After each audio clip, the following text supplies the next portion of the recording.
ओम शांति।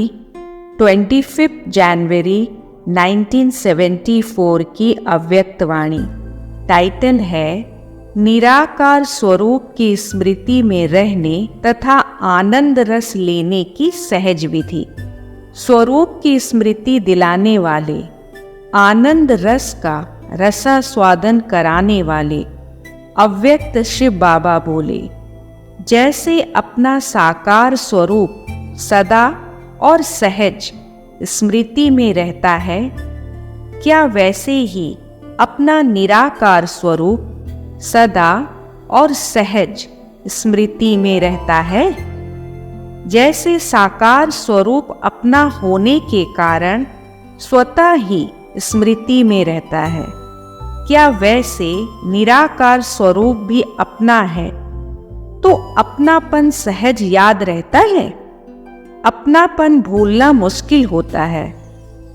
स्थूल वस्तु में भी जब अपनापन आ जाता है तो वह स्वतः ही याद रहती है, उसे याद किया नहीं जाता है। यह भी अपना निजी और अविनाशी स्वरूप है, तो इसको याद करना मुश्किल क्यों? जानने के बाद तो सहज स्मृति में ही रहना चाहिए। जान तो लिया है ना, अब इसी स्मृति स्वरूप के अभ्यास की गुहिता में जाना चाहिए। जैसे साइंस वाले हर वस्तु की गुहिता में जाते हैं और नई नई खोज करते रहते हैं, ऐसे ही अपने निजी स्वरूप और अनादि गुण के संस्कार, इन एक एक गुण की गहराई में जाना चाहिए। जैसे आनंद स्वरूप कहते हैं, तो वह आनंद स्वरूप की स्टेज क्या है, उसकी अनुभूति क्या है, आनंद स्वरूप होने से उसकी विशेष प्राप्ति क्या है, और आनंद कहाँ किसको जाता है। उस समय की स्थिति का प्रत्यक्ष प्रभाव स्वयं पर और अन्य आत्माओं पर क्या होता है। ऐसे हर गुण की गुहिता में जाओ। जैसे वे लोग सागर के तले में जाते हैं और जितना अंदर जाते हैं उतने ही उन्हें नए नए पदार्थ प्राप्त होते हैं। ऐसे ही आप जितना अंतर्मुख होकर के स्वयं में खोए हुए रहोगे तो आपको बहुत नए नए अनुभव होंगे। ऐसा महसूस करोगे जैसे कि आप इसमें खोए हुए हो।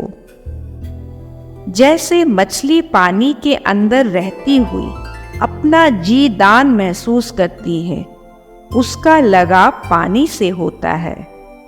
शरीर निर्वाह अर्थ यदि बाहर निकलेगी भी तो 1 सेकंड बाहर आई और फिर अंदर चली जाएगी, क्योंकि बिना पानी के वो रह नहीं सकती। ऐसे आप सबकी लगन अपने निजी स्वरूप के भिन्न भिन्न अनुभव के सागर में होनी चाहिए। कार्य अर्थ बाहर मुक्ता में आए, इंद्रियों का आधार लिया अर्थात साकार स्वरूपधारी स्थिति में आए, लेकिन लगाव और आकर्षण उस अनुभव के सागर की ही तरफ होनी चाहिए।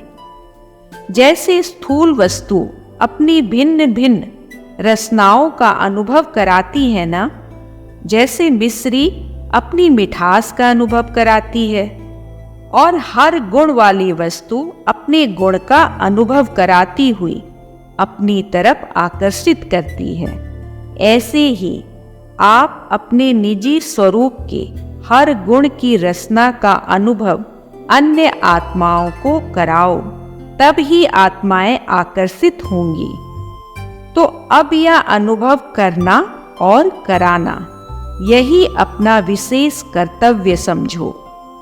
वर्णन के साथ साथ हर गुण की अनुभूति कराओ।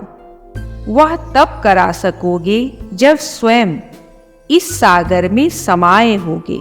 तो ऐसा समाये हुए रहते हो, इससे सहज स्मृति स्वरूप हो जाओगे।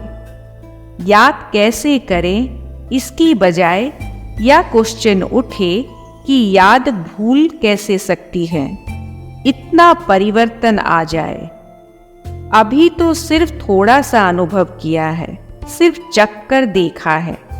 जब उसमें खो जाओगे तब कहेंगे खाया भी और स्वरूप में भी लाया। अभी बहुत अनुभव कराने की आवश्यकता है। जब इस अनुभव में चले जाओगे तो फिर यह छोटी छोटी बातें स्वतः ही किनारा कर लेगी। अच्छा, ओम शांति।